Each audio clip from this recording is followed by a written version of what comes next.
Profesor, muy buenas tardes. La empresa que nos vamos a enfocar es la empresa Laive y vamos a hacer el análisis del Producto Bruto Interno de los últimos 20 años en forma total, que es el primer punto que nos está pidiendo y es la parte que me toca exponer. Podemos observar, bueno, acá en este gráfico está expresado en millones de nuevos soles, abarca del año 2004 a 2020 a 2024. Podemos ver que hay un crecimiento sostenido en cuanto al incremento del PBI expresado en nuevos soles, excepto en el año 2020 que hay una caída del PBI, pero de vuelta había un repunte para el año 2021 y ahí ha sido sostenido hacia el 2024. Este gráfico, igual, tenemos el PBI de los últimos 20 años, pero expresado en el porcentaje, que es la variación porcentual interanual. Este es un gráfico donde se ve más real el crecimiento, el decrecimiento del PBI en los últimos 20 años y como podemos observar, ¿no? Que ha tenido diferentes caídas en estos últimos 20 años, ¿no? La primera caída está en el año 2009, igual para el 2010 se recuperó la economía y de ahí tuvo una caída en el 2014. Luego la caída más significativa fue en el 2020, producto de la pandemia, para lo cual el Perú se recuperó y ese repunte lo tenemos para el año 2021. Y así, pues, ¿no? Vuelta otra caída en el 2022, hacia el 2023 y ha habido un pequeño repunte en el 2024. Según estos gráficos, podemos explicarlo ya de manera más detallada, ¿no? Que en estos últimos 20 años el crecimiento porcentual del PBI ha mostrado una tendencia positiva en el largo plazo, aunque con episodios de marca volatilidad. En el año 2004 y 2005, la economía peruana registró una tasa de crecimiento promedio de aproximadamente 4,3% anual, acompañada de una alta variabilidad cercana de 4,7 puntos porcentuales. Eh, Este desempeño permitió que el volumen de producción nacional se incrementara en más de 120% en términos reales. Para el periodo 2005-2013 se caracterizó por tasas anuales elevadas, en varios casos superiores al 6%. Esto ha sido impulsado por el auge de la inversión minera, las exportaciones y el dinamismo de la demanda interna. El consumo privado también creció de manera sostenida y las empresas ampliaron su capacidad productiva, por lo que la demanda interna se convirtió en un motor fundamental de crecimiento durante esos años. A partir de 2014 se produjo un cambio de tendencia. La economía continuó creciendo, aunque a ritmos más moderados, con tasas que oscilaron entre 2 y 4% más bajas que los años anteriores. Esa desaceleración se vinculó con la caída de los precios de los internacionales de los minerales y una reducción progresiva de la inversión.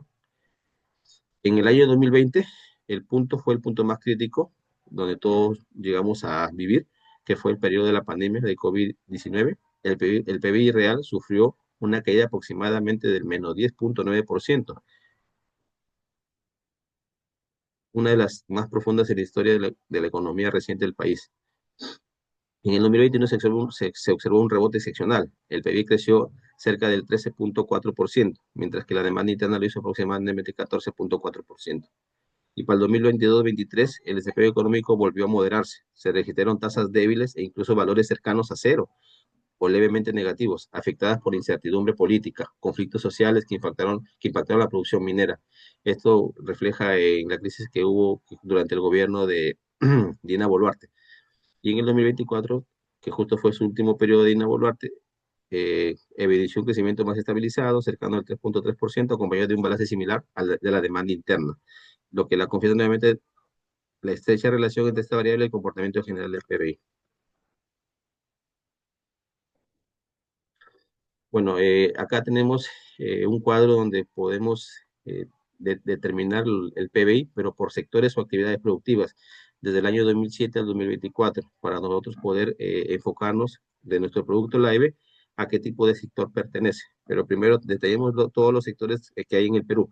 Acá tenemos el sector agricultura, ganadería, caza y silvicultura uno solo, pesca y acuicultura uno solo, extracción de petróleo, gas y minerales, manufactura, electricidad, gas y agua, construcción, comercio, transporte, almacenamiento, correo y mensajería, alojamiento, servicios prestados a empresas, administración pública y defensa y otros servicios. De estos sectores que he mencionado, el sector al cual se pertenece a la empresa LAIVE es el sector de manufactura. Este sector, como podemos ver, ha tenido en el año 2007 y 2008 un crecimiento del 10,6% y 8,5%. Ya, luego, para ver en los últimos años, en el 2021, vemos un crecimiento positivo, ¿no? Del sector manufactura de 18,5%, pero en el 2003 ha tenido un decrecimiento de menos 6,6%, pero vuelta se recuperó en el 2024, que es el año pasado, de 3,9%. Bueno, este es el mismo tema de los sectores o actividades productivas del año 2024, pero expresado en millones de soles. Bueno, nuestro sector al que pertenece nuestra empresa, como lo vamos a repetir, es el sector manufactura, y ahí podemos ver que el sector manufactura representó en el año 2009 53.600 millones de ingresos para el PBI, comparado con el 2023, que aumentó en 69.186 millones, y para el 2024 71.915 millones, sector manufactura. Este es un cuadro por sector o actividad económica, pero ya del año pasado, correspondiente al año 2024, un poquito más sintético y más fácil de evaluar. Entonces, ahí vemos cómo se están distribuidos los sectores para los cuales ellos aportan al PBI. Podemos ver que la actividad o el sector que más aporta es la pesca y la agricultura, con respecto al año pasado, que representó el 24,9% del PBI. Y el sector donde pertenecemos representó el 3,9%.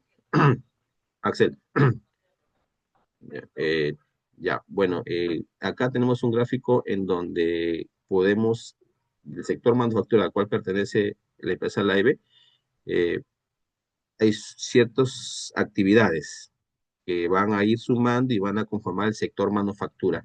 La industria de madera y muebles, otras industrias manufacturadas, la industria textil y de cuero, la industria química, la industria alimenticia, que es justamente esa actividad la cual específicamente está la IBE, la industria de papel, impresión, industrias metálicas básicas y fabricación de productos minerales o no metálicos. Acá podemos ver que dentro del sector manufactura, la actividad que más representa es la industria de madera y muebles. Y el sector al cual nosotros pertenecemos, que es la industria alimentaria, es el 3,8% que representa a la actividad manufactura. En el 2024, la actividad manufactura registró un crecimiento de 3,9% respecto al año anterior, como resultado del aumento de la demanda interna y las exportaciones de productos industriales. Dentro de la actividad manufactura, las que registraron mayores niveles de producción, como luego repetir, fueron de la madera y muebles, y de la alimenticia, de 3,8%, representó para la industria manufactura. Bueno, acá tenemos los datos, la cual es mucho más específico dentro de las actividades alimenticias del sector manufactura. Acá tenemos la elaboración y preservación de pescado, que tuvo un decremento de 38,9% por la concentración en la producción de congelado, de menos 41,4%, y curado, menos 32%. Y en la fabricación de productos lácteos, en la cual acá está nuestra empresa, que es de menos 0,9%, tuvo un decremento explicado por la menor producción de crema de leche, que se representó en menos 28,1%, y leche evaporada menos 0,4%. En contraste, aumentó la producción de leche pasteurizada, que el 10,2%, y yogur 2,8%.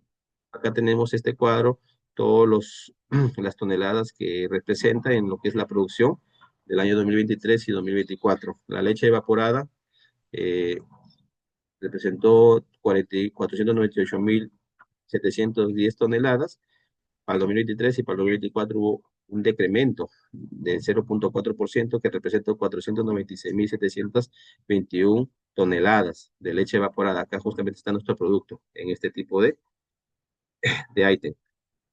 Ya, bueno, acá vamos a enfatizar la evolución de la variable considerando los picos más altos y bajos de periodos de 5 años.